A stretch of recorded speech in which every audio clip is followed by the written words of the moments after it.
involved when dealing with a truck accident case. There are federal regulations and state regulations, several different companies that may be involved. I can immediately gather the evidence, get you the medical care you need with no deductible and no copay to you, and get you the compensation and the money you deserve for your injuries. And if there's no recovery, there's no fees charged to you. I'm attorney Daniel Rudbari. I know how to fight truck companies. Call me 800-325-1454 for your free consultation. 800-325-1454. And now, ladies and gentlemen, it's time for the greatest real estate investment show ever.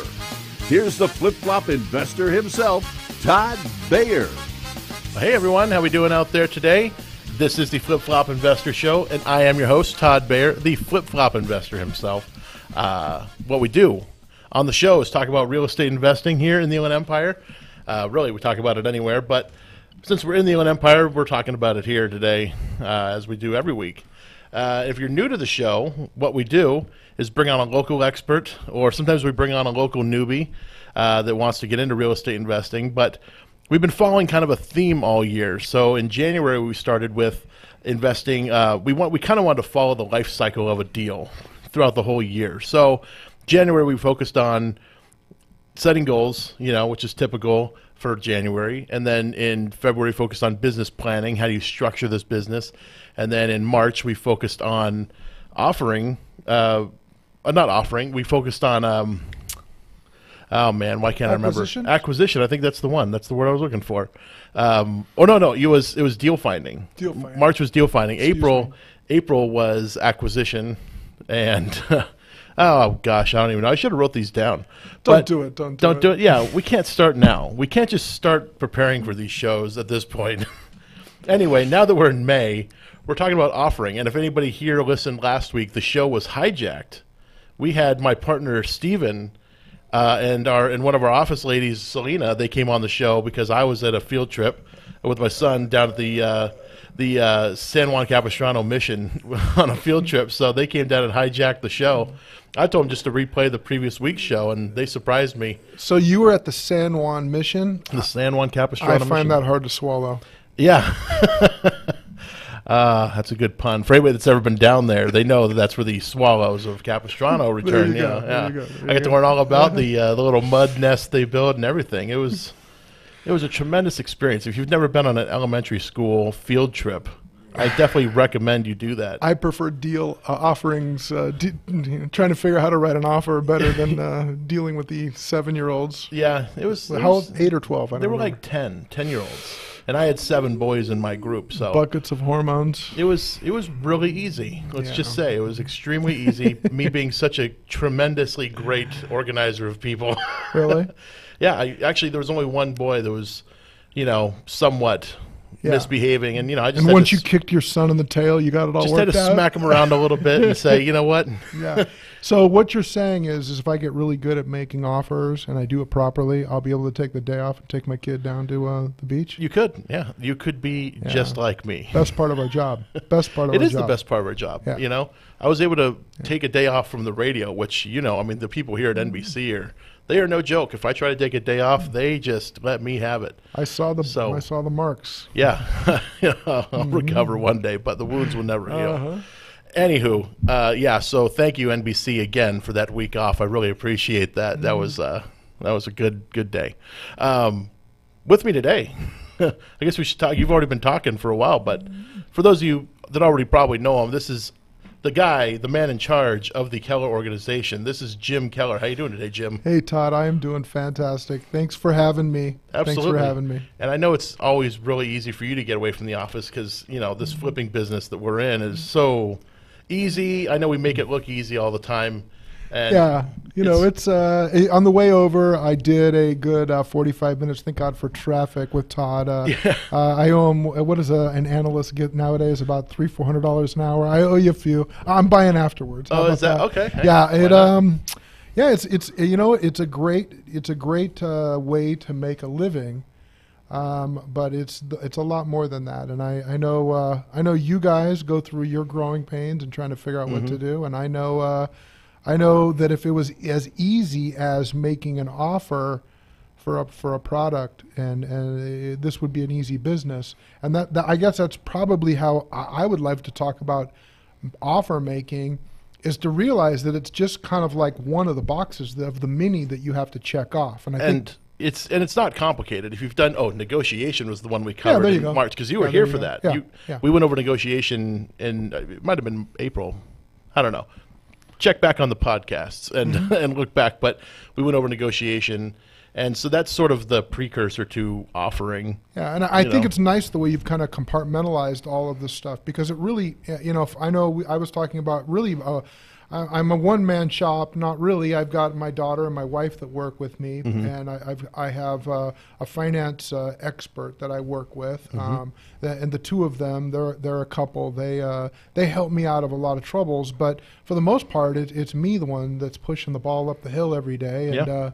And it's difficult, and if you can't compartmentalize all of these different facets, if you can't say, okay, today I'm going to be a great offerer, tomorrow I'm going to be a great analyzer, the next day I'm going to be a great negotiator, the next day I'm going to, if you can't do that, it's really, really difficult. But so all the different hats you have to wear throughout a transaction yourself. Yeah, and really it doesn't matter if you're a great offer writer, because if you're a horrible negotiator, you're never going to get to that You're stage. only going to be as strong as your weakest position, and I think that's why I know I've seen a lot of guys, they go up and they go down hard. They go up and they go down hard, and I think we've seen it because you get into once you start getting into the thick of the business and you start having where you're doing multiple properties at a time, you sort of you're able to accumulate a bunch of deals and a bunch of investor money or something like that, and you're able to just kind of go on this nice tear upwards.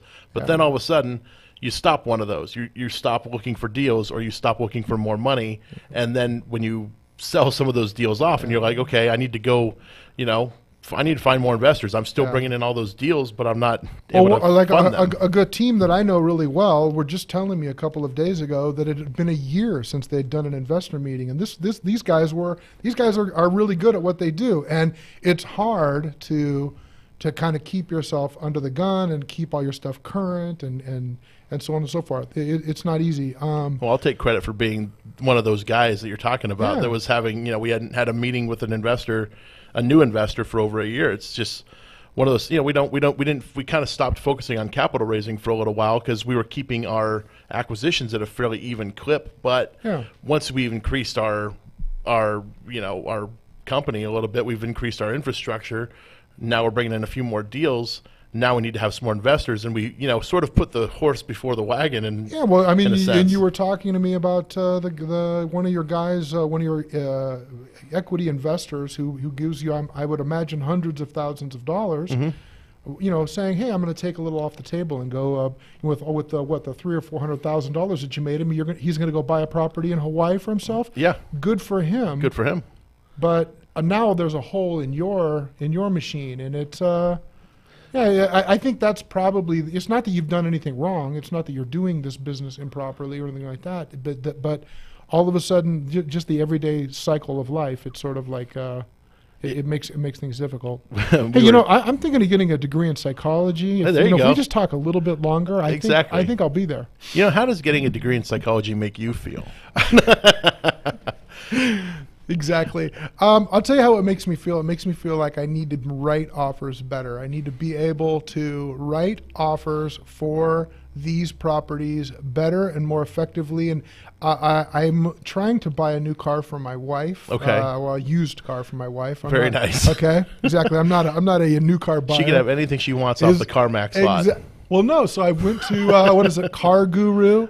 Okay. Okay. Is this a website? So if any of you out there are thinking, geez, how do I get into a swing? How do I get into a swing where I'm looking at property, I'm evaluating property, I'm determining a value, I'm guesstimating on how much it's going to cost to fix. I'm working really hard to get it into escrow. I'm getting a contract that actually goes into escrow, and now, oh my gosh, I have to perform all of those things. I like the Car Guru app because it's essentially that. Okay. Okay. You can do research. You can look at other comps, meaning other properties that are or other cars that are selling. Oh, cool. And it's a really interesting thing because a couple of days ago, I made a request and I said to myself, I am going to send out 10 offers. So part of the function of Car Guru is you can make an offer on the car. Okay, interesting. Okay? I'm good at making offers. I understand that concept really well. Yeah. So I figured, you know what? I'm going to go and I'm going to make 10 offers. And really all I did is I just said, they want $15,000. 10% off that is $1,500. That's how I'm going to do it. So 13.5. Yeah, and the one that maybe the one or two, like the one that had the navigation or the one with the leather seats, I only took 6% off of that. So well, that's generous of you. Yeah, exactly. Well, I mean, I'm just using my own little filter. You know what I'm saying? Yeah. Now, are you going based upon the market price of this vehicle, or are you going based upon the asking price of the seller? I have a market price in mind for my Honda Civic with 30,000 miles, a 2016. That car is worth $16,000. Okay. Boom, and then I figure out the math myself. Okay. So you're the Keller Blue Book, is what you're saying. The Keller Blue Book, exactly. Okay. So here's a funny thing that happened though: is I got a bunch of inquiries back from, well, I was about to say agents, but no, they were the brokers. Okay. Or they were the car dealerships, but it could be agents. This is the same subject we're talking about as far as I'm concerned. More or less, yeah.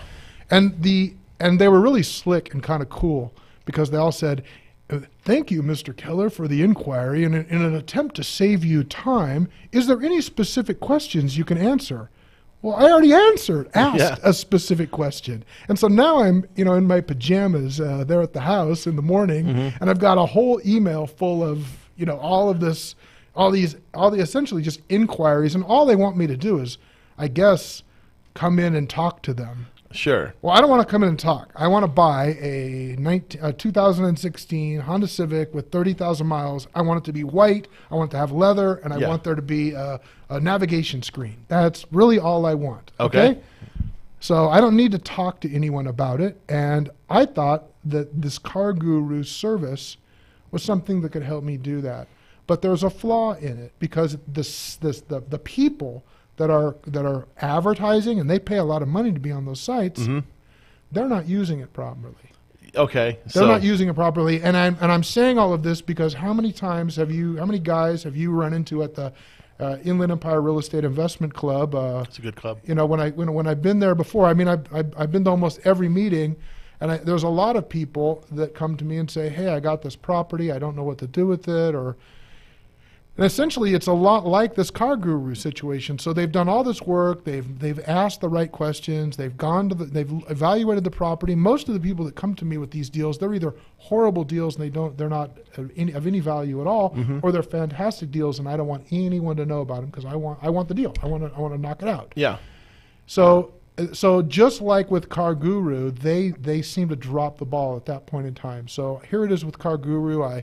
I tell them exactly what I'm going to pay, and not one of them has the guts to say to me, "Well, Mr. Keller, we can't do it for 14.2, but I'd be happy to put you under contract for 14.8. When would you like to come in and take a look at the car?" And that's all it takes for them. That's all it took. It's a counteroffer. That's all it took from them, and I would respond, and they would be true to their word. They would be saving me time. That was the whole message. Absolutely. Okay. And a couple of them I kind of played around with. One of the guys down in Temecula at Norm Reeves. Okay.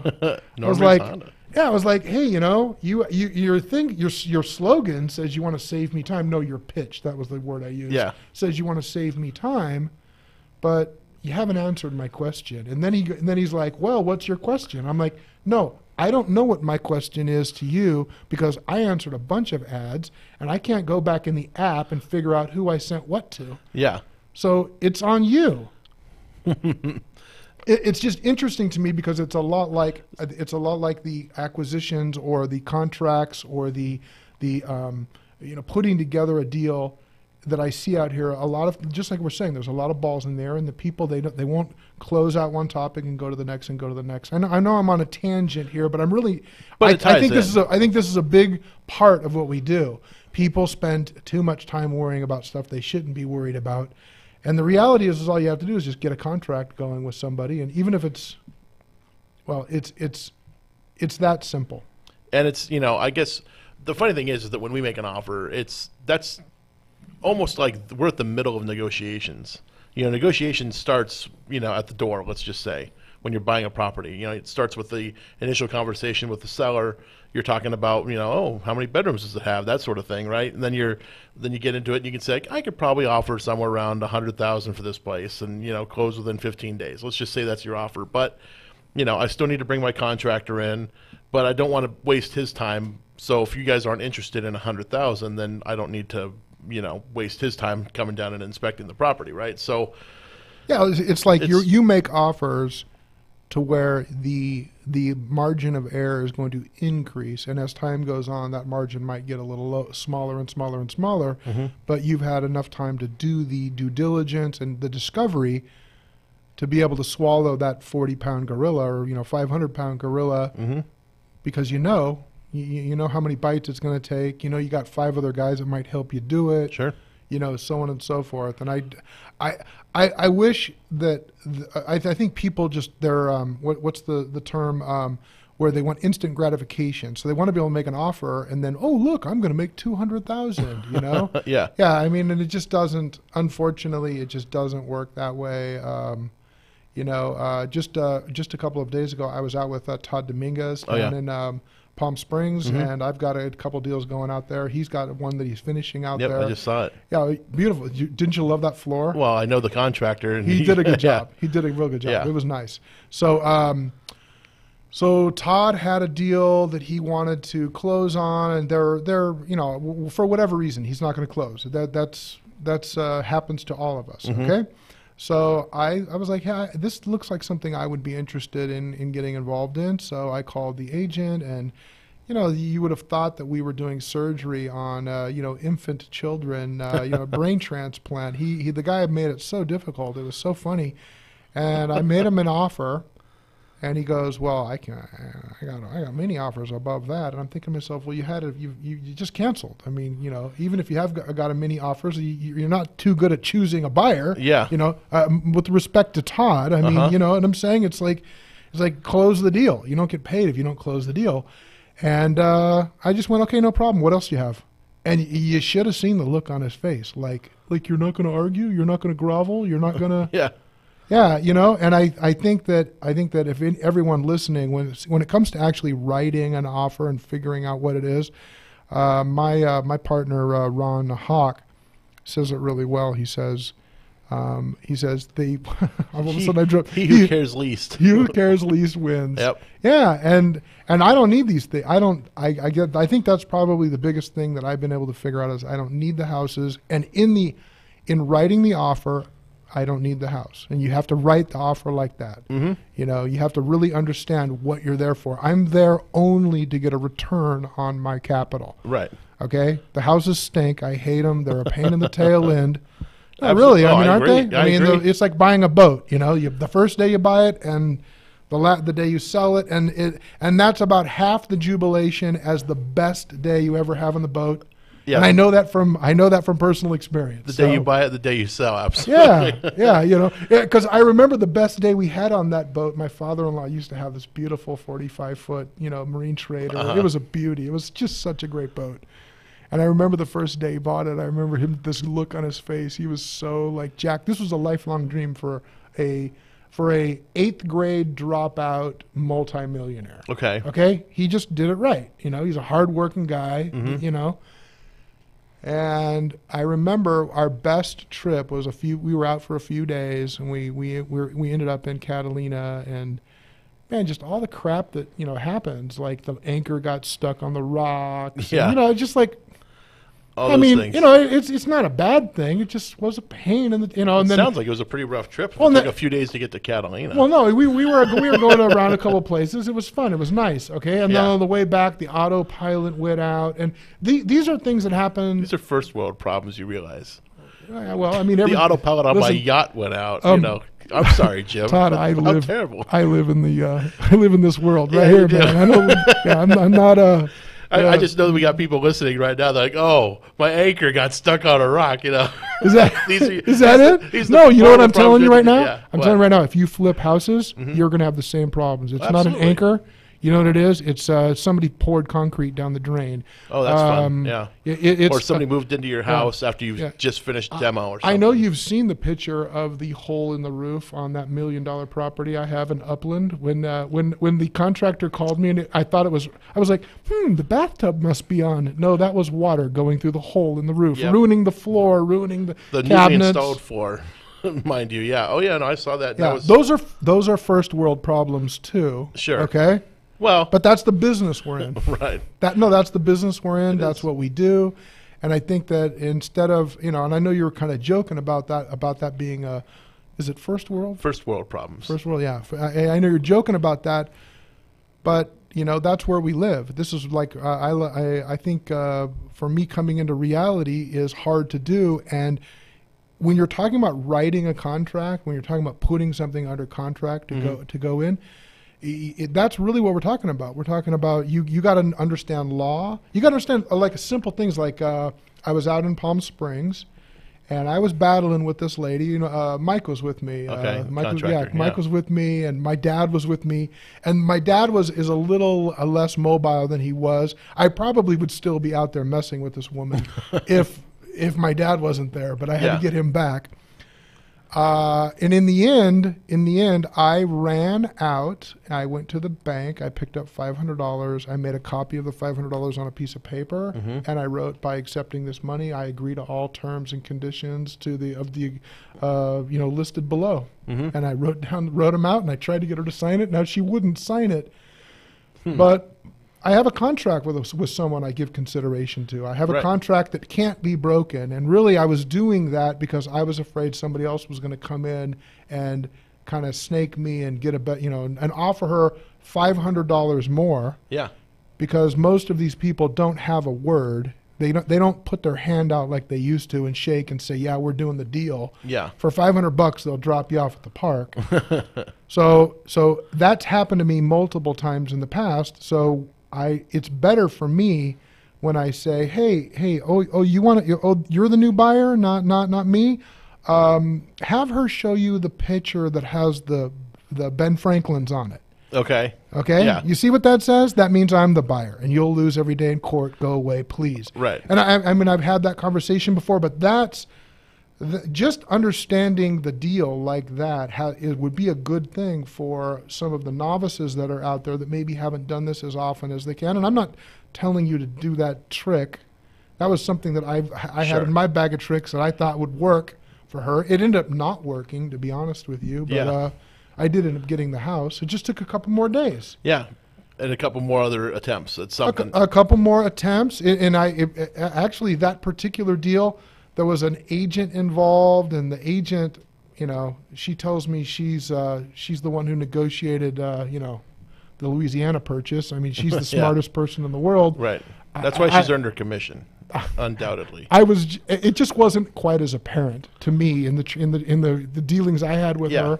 And the buyer ended up calling me back and saying, "Hey, I don't like this woman. Are you still interested in buying?" And I was like, "Well, of course I'm still interested in buying." The agent was trying to make an extra, I think it was $12,000, and charging me an extra $12,000. Yeah. So I know this is kind of complicated, but this all comes down to being able to write the contract properly and do all of the stuff properly. So as soon as the lady called and asked, I said, "No problem. I'm going to have escrow drop instructions." So instead of doing a contract, I had our favorite escrow company. It's the sponsor of the Inland Empire Real Estate Investment Club. They are, so you can say I'm on the air. Emerald Escrow? Emerald Escrow. Yeah. So I called up Emerald, and I said, "Hey, I'm looking for an escrow instruction that says this," and I kind of just dictated the deal. And here is the buyer or the seller's information, and the escrow company sent it off to the lady and contacted her and made sure everything was right, and we did the deal that way. It was very nice. So yeah, and you probably had to help the existing agent get out of that listing agreement. I'll be honest with you, there was no listing agreement ever with the whole deal. The agent said, "Yeah, just pay me." We had negotiated a 2% fee, so it would have been $9,200 I owed the woman, and in the end, there was a lot of kind of nefarious things I felt like she had done to me on this deal. And I said, hey, I'm not going to pay. And she came back yelling and screaming. And this is a small industry, and my name is important. So I wrote her a check for $9,200 and told her never to call me again. Hey, that's kind of how you have to do it in this business. If you do a deal with somebody and you feel like they've done you wrong, you just do the deal as they see it and then just move on. Yeah. Never call them again. It was a good day. It was a good day. I was upset that I had to pay the money, but but in the end, that's a really good lesson, and I wish I could kind of get all of the emotion that was in it out, because I was really upset. Because this was writing the offer, putting this whole thing together. She kind of turned on me in her lust to get a little bit more commission. She thought she'd get commission out of the seller. Yeah. She turned on me and said, "Oh no, he's not really a cash buyer. He, I fund out of from a hedge fund. That's how we put all of our deals together." Right. Okay, and she made that sound like, "Oh, it's not his money. It's not, Yeah, I tell that to my wife. I owe a payment every month. You know what I'm saying? But yeah, she kind of turned on me like that, and I don't. That's just, it's kind of like the saying to someone, if you have nothing good to say, don't say anything at all. I mean, it's the golden rule, and it's a simple, we were talking about that earlier on the way in. But that's it. And I feel bad right now because I feel like I'm kind of complicating all of this with all of these little ancillary issues. But these are the little things that come up, and it's the anatomy of a deal. I mean, this is the anatomy of an offer, because offers do have to change. You have to have the ability to be nimble in a deal, right? So, if you've made your initial offer, what'd you say it was originally, like $97,000 or something? Yeah. So you made your initial offer. They didn't like it for some reason or another, and she comes back to you a couple of days later and says, I hate this agent I'm working with, and she's trying to get money out of this thing. Let's just close it directly, which you can do. I mean, a lot of people... And it would be nice if it was presented like that, but unfortunately, it's a very unsophisticated seller. And when I say unsophisticated seller, I have a duty to them. As a professional real estate agent, if I'm in court, me versus her, I lose every time. Because I'm a professional, I'm supposed to know the difference. If there's something, and I take that really, really seriously. So yes, she was a real character, and I had to hear the story 37 times about her swimming in the pool when she was a child, and so on and so forth. But it wasn't as easy as you just said. It took 3 or 4 days, and it took 3 or 4 days of me coming to the conclusion that I don't need this house. Right. It doesn't really make a difference what we make on it. It's okay if I don't have it. And I was off to another deal. Yeah. And then boom, 7, 8 days later, the thing gets resurrected, and I have to kind of sit through all of this and kind of. It's like you ever see the poker shows, where you can see there's a $300,000 being bet, and there's been a big hand of poker out there, and you see the guy. And he's sort of thinking to himself, what cards were out? What did I see? What's the likelihood? What's the odds? And it's all mathematics that they use. They're card counters. Yeah. That I'm going to get the right card. And it's not quite as sophisticated. I'm pretty stupid when it comes to that kind of math, but it's the same sort of thinking. Why? Why did this happen? Why did that happen? Why did this happen? And in the end, I can tell you right now, the malice that the agent had against me in the transaction was less than it played out in my mind. Okay? It really was. I have to admit that. Yeah. Okay? And I don't think she was really trying to completely, do something bad to me. She was stopping me from buying the property, and I take that really seriously. And anyone that would stop me from buying a piece of property, I don't want to say they're an enemy, but... Well, but when the seller has already agreed to do this, and they're trying to change the terms of the deal after you've made an agreement... To better suit them. And that's exactly what was happening on my nickel. And by the way, it wasn't $96,000. It was a $460,000 house. Okay, so very different. That cost me $7,000 a month to keep this property alive. And a home like this could take down my operation. Right. So this is a big, big, big, big deal. And, we're going to do well with it. We're going to hit it out of the park. We're going to, hopefully we're going to sell for maybe 800. I don't know. But, I mean, the point is that there's a lot of emotion. And I think that's really what I was trying to say before, is by compartmentalizing all of this, you really need to know. So I don't really need the house, so I was able to kind of back off of it. Mm-hmm. And that's actually what got me through the whole thing. That's what's hard sometimes, is taking the emotion out of it, because you are doing it as an investment. So it's like the numbers have to make sense, and if they make sense, you make the offer. Yeah. If the numbers don't make sense for the seller, then you don't have a deal. Yeah. But, sometimes, you get a little heated, or you're thinking like, man, I really need to buy like 3 deals this week, so. Yeah, or you get caught up in the numbers. Just today, my friend Stan, Stan's working really hard for us in Orange County. We picked up a wonderful deal in Westminster, and Stan put together a fantastic deal for us. Okay? That's great. Yeah, I was really, really happy with him. And he's like, hey, I want to do more. I want to do more of these. He's going to make a good buck on this deal. Mm-hmm. And lo and behold, he found a seller that owns more than 10 in the same neighborhood that we're in. He's 84 years old. He's just looking to get out. I don't know. I don't know what's going to happen. I don't know how I'm going to put this together. But you drive through the neighborhood, and the homes that he owns are like a who's who of like, oh, that's a piece of crud. Why does that look like this? Well, I'll tell you why it looks like that. Because an 84-year-old absentee owner owns the property, right. And he makes $36,000 a month in income on his properties, and he has no loans. Mm-hmm. Does he care that there's no pansies growing in the front yard? He doesn't care that. No. As long as the tenants don't care. Well, yeah, there you go. So that's what's tough. I mean, you've seen these. I'm sure you've met a bunch of these guys too. I've met a ton of older men that have owned properties. They just buy one a year, and they've been doing it for the past 50 years, right? And they, you meet these guys, and they've. I wouldn't call them slumlords, but some I would, just because you see these properties they have, and there's some of the worst looking things on the street sometimes. Yeah. And I'm thinking, when's the last time these guys have come down here and actually looked at the neighborhood? Well, they probably fixed it 12 years ago, but the guy who they pulled out of who was probably less than handy, who was renting it, he doesn't care, and he doesn't want to call him, so the place gets beat to crud. I mean, I don't. People live in a situation they want to live in, not, if right.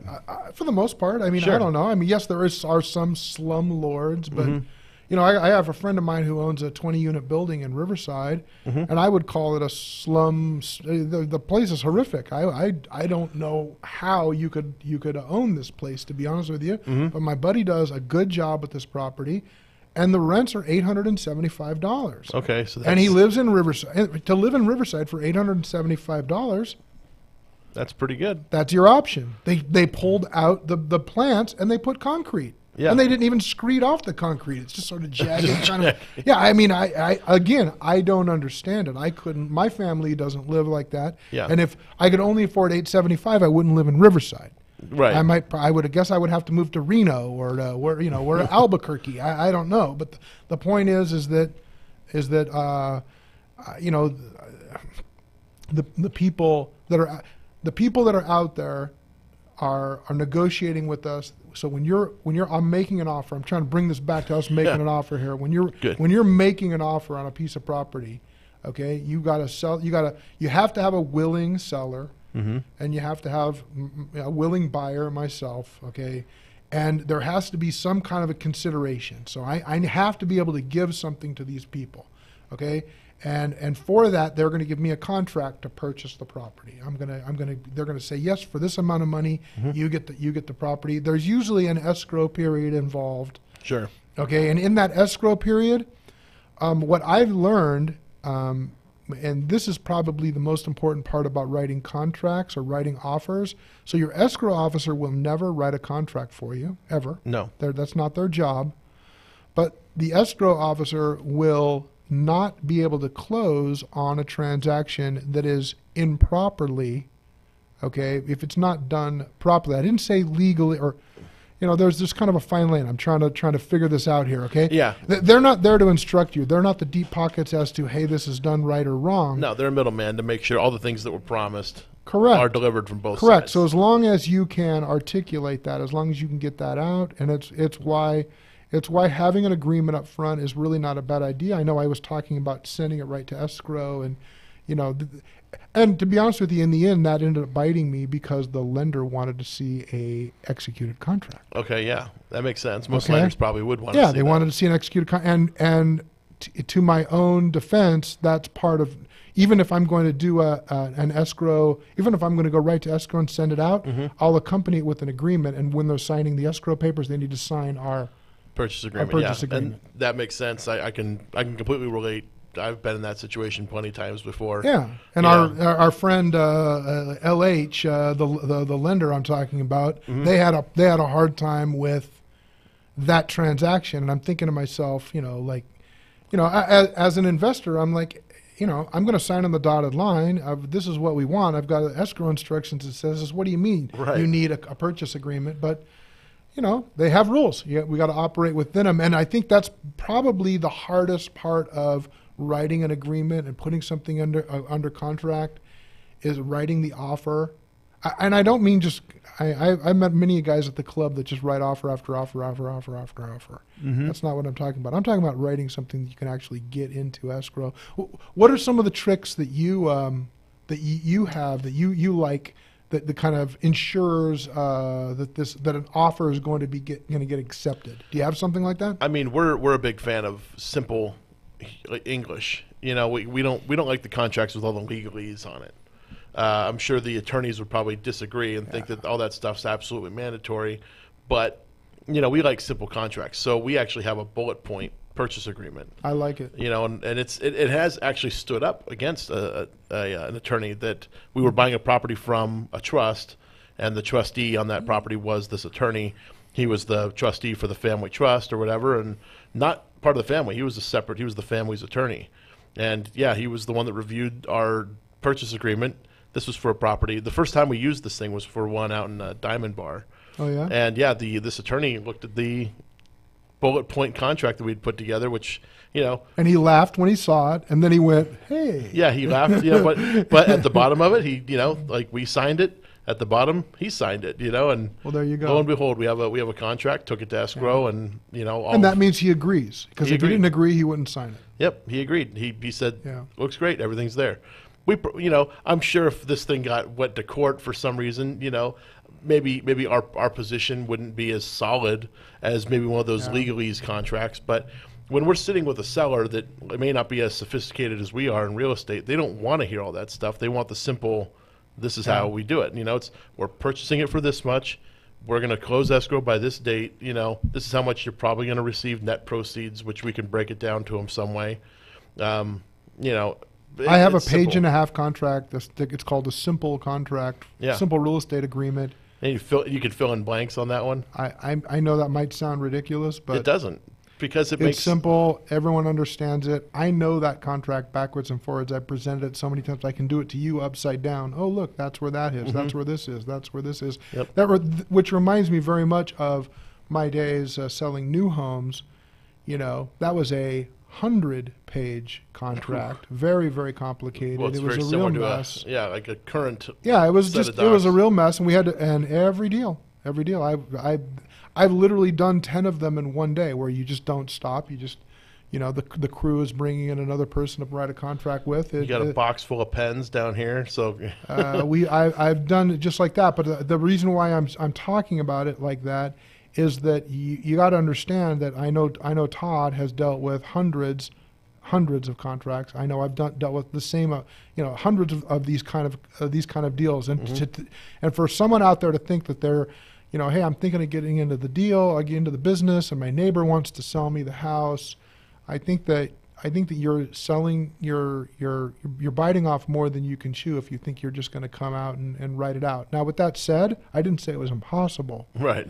Okay, I just said that there's a lot of things that go into it, and there's a lot of very specific things that frankly, when me as an investor, when I'm out speaking to somebody, so I'm thinking of the condominium we purchased and that you helped me with the financing on out there in I think it was Anaheim. Oh, might have been. That property was under contract with somebody else. Really? When I found it, a real estate agent. Okay. Okay. He messed the whole thing up. He messed. The contract wasn't written properly. That he never gave consideration. Oh, yeah. They had an open escrow. There was nothing. There was no earnest money deposit. Wow. Nothing. So that's an easy contract to get out of. It's exactly what I told the lady, and the lady didn't believe me. And thank goodness the agent was really horrible to her. And I just helped the lady get rid of the other guy. Yeah. You know, and I'm not saying I get rid of real estate agents, but what I'm saying is you've got to do the right thing by people. Mm-hmm.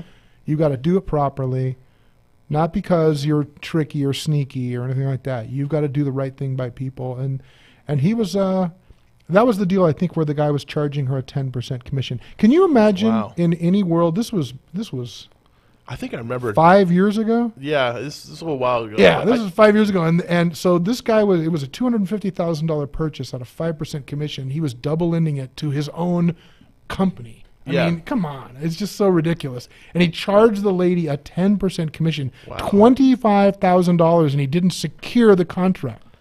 Wow. Okay, so it's not that this real estate business is hard. It's not that it's complicated. It's not that all of the, the negative things you hear. But when you're greedy, when you cut corners, when you don't do the right thing, when you treat people poorly, you deserve everything you get. That's exactly what I was just going to say. I mean, and that's why we use simple English, because if we don't, then people aren't going to understand everything, and they think we're just trying to push something by them, Yeah, I'm always amazed by it, and I hear it a lot at the club. I hear a lot of people telling me their horror stories about. When's the club meeting, by the way? You want to talk about that? Okay. Yeah. When is the club meeting? The next Inland Empire Real Estate Investment Club meeting. Yeah. When is that? That's next Wednesday, actually. Oh, it is. Yeah. I'm all over that one because, like I was saying, when I go to that club meeting and someone tells me their horror story. I don't think they really understand what they're saying is I had an opportunity to make $50,000 and I just let it slip through my fingers. Yeah. That's the part about most of the time when we meet the people that happens to, it's the wholesalers, the new people in the industry that are so concerned about their commission. They got their deal and they want to make sure nobody steals that little commission they're expecting out of it. And it's like, that's great, but you can't. I mean, like some of these guys, the new ones, they crack me up. They're like, you need to sign an NDA, for me to send over the address to you. Cool, send it over to me, and I'll never sign it. Have a good day. Yeah, exactly. Like I just tell them, like, I'm not going to sign an NDA. Like if you're afraid of me stealing the deal, I'm the wrong guy. Have a good day.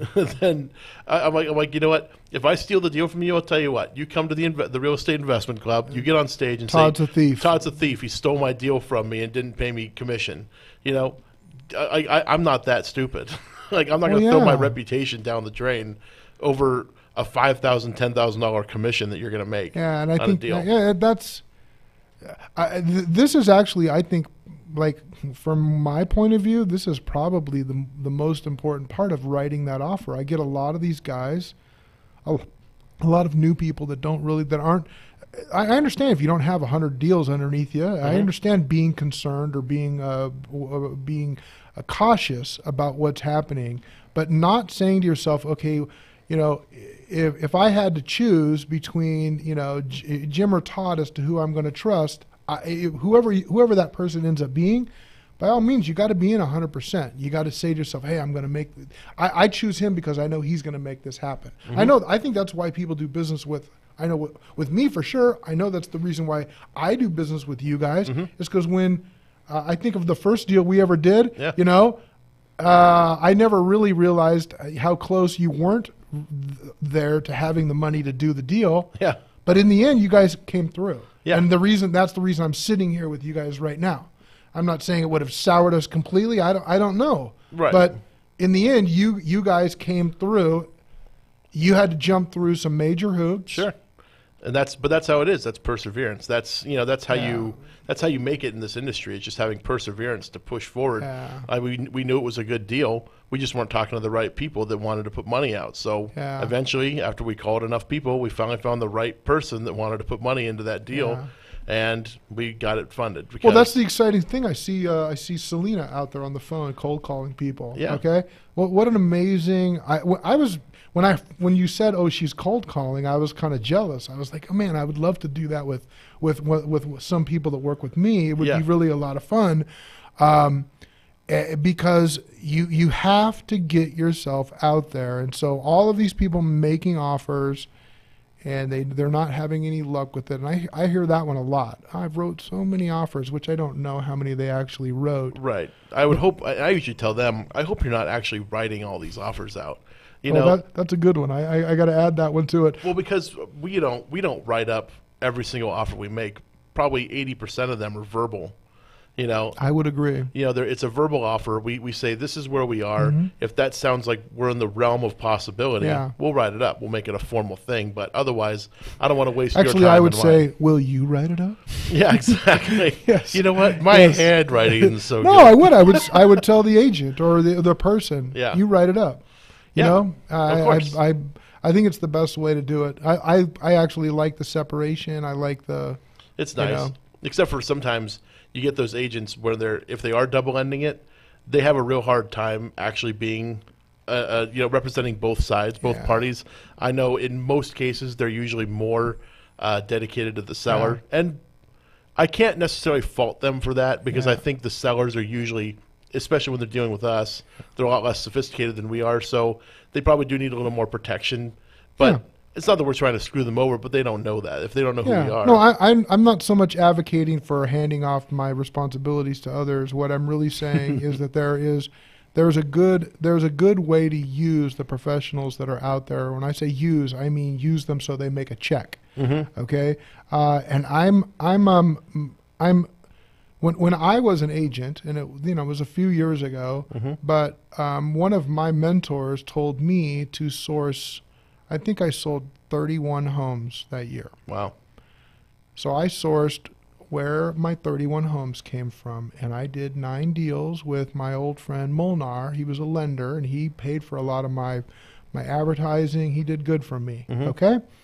So if I had a choice to make, like, do I go and play with Todd on the radio show, or do I cancel my meeting with my lender who gave me 7 deals? Well, if I was getting 7 deals, if you were the one who I was getting the 7 deals from, no, I'd be here at the radio show. If not, I got to go and do my business. Right. And I think that, so I'm trying to tie this into writing the contracts and writing the offers. I think that a lot of the agents, if there's any of them out there that are listening and thinking that we might have an idea of how to increase your business, what you don't know is I give the 3% away. Yeah. That's a really. That's a nice way to look that might be a hard thing to hear, but I'm willing to give 3% of the purchase away. Yeah. It doesn't for the service. Yeah. Service? What a novel idea. Yeah, what the heck? Okay? For the idea that I don't have to deal with the crazy lady that wants to talk to me about the pool every time I speak to her. Okay? And which was a nice story, but the one time was fine. Well, yeah, it was. Yeah, even the second time, but the 9th or 12th time, I don't want to hear it. I don't want to hear it, and I don't want to be cavalier about the idea of giving it away. I like the separation. I like the idea of working with a professional. Like I work with my daughter Hannah. Hannah, I love. Hannah kind of took over all of the sales and a lot of the purchasing. When we use an agent, we always use her typically. Okay. When I use an agent that we're going to take the responsibility for I actually give it away. I would rather use somebody else. It's not really worth the time because usually the sellers are there's a problem. Someone's upset. There's a reason they're selling for 60% of value. Sure. Okay, and I don't want to get into all of that kind of stuff. So like I said, I give it away to the agent. And if I was an agent right now, I would be doing just that. I'd be finding out who are the 1 or 2 or 3 people. I bought, I didn't buy 50 houses last year, but I'm pretty close. I got a good number of homes that we purchased. Mm-hmm. It always amazes me, like the agent I'm talking about on my deal in Palm Springs, great, I'll pay you your $9,200, but never call me again. Yeah, they just burned a bridge. And that's got to mean something. That's got to mean something. I know what my I know that one of the agents I work with made $150,000 last year, and that's not the one we do every deal with. So I know that there's income out there. Having an agent come back and look at who are the people that are writing the offers that actually get purchased, okay, that's a good strategy to use as an agent. That's also a really great strategy to use as an investor, to be able to say, I need to find a agent that's going to help me write a competitive, and that's a hard, I know that statement, that's a hard statement for me to get an agent to write something competitive, but but this is what it takes to be a real estate investor in today's world. Sure. And if like some people out there might wonder what competitive is, and maybe we can cover that in the next minute. But in my idea of competitive, let's assume you put up a house on the market to sell, and there's 20 offers that come in, and you have a range to choose from. Now you have 20 offers. One of them, the worst offer, is going to be, this house needs a ton of work, and the worst offer is going to be they're asking for FHA financing, a 60-day escrow period. They're going to put down $500 as an EMD, as an earnest money something deposit. a little less competitive than my $460,000 cash in 6 days without any contingencies. And in fact, I don't really even want to look at the property again. Yeah, exactly. And you have that right there is going to be the top offer as far as convenience goes, or speed of funds coming into the seller. You're offering $460. This person with the FHA offer might be offering $540 or something like that. But they got to get their mom in to see the property before, because then there's an appraisal, there's a home inspection, there's a termite inspection. Sounds less competitive to me. A lot less competitive, Yeah. and there's a lot of ifs, because if the termite inspection comes back bad, you might need to get the house tenanted. So to write a good contract, you have to be able to direct an agent, you have to be able to direct escrow, you have to be able to direct your internal client, you have your accountant, your contractor, often I've done deals and I'm like, well, I'd really like to do the $80,000, granted everything, but we can only do the $41,000. Granted some things. Exactly. That one. Okay, so we got to it right there at the end. That's it. That's the offer. That's how you do it. You just, I like it, man. You want to put forth your best effort, your best foot. So it's the Inland Empire Real Estate Investment Club. That's the club. It doesn't meet at the Loft. Loft 84. Loft 84, downtown Riverside. For Really? those of you people out there looking to get into real estate investing, we have the Inland Empire Real Estate Investment Club, which, like Jim said, meets over at the Loft 84 once a month on the fourth Wednesday. That'll be May 23rd this month. We meet at 6 p.m., and that goes until about 9:30 p.m., and then some people hang around afterwards until they finally kick us out about 11, and that's where the real deal is. 125 people, some of them seasoned investors that own 30, 40, 50 homes, multi-million-dollar portfolio, and another whole nother group that have never had $1.50 in their life, and they're just really they'll work hard, they'll do good things. I like the club, Todd. Oh, it's one of my favorite things to do. We've been doing it now since for over 4 years, so we're loving it. It's going really well. A lot of great people there. Definitely come out and check it out. We've also, this Saturday, we've got the Saturday morning coffee meetup.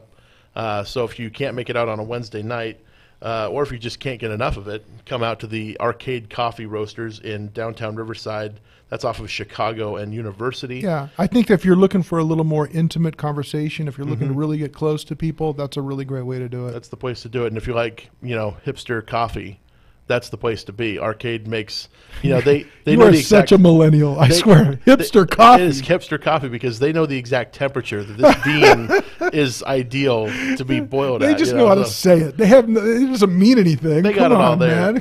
man. Anyway, we got 2 other meetups we do every month. We do a cash flow game the first Wednesday of the month, and we also, well, actually, that's the only other one we do right now. But you can find out more information on meetup.com. Just look up the Inland Empire Real Estate Investment Club, and we'll be happy to see you out there the next events. In the meantime, everybody have a great week. Thanks, Jim, for coming on. We'll see you all again here next Thursday. Take care.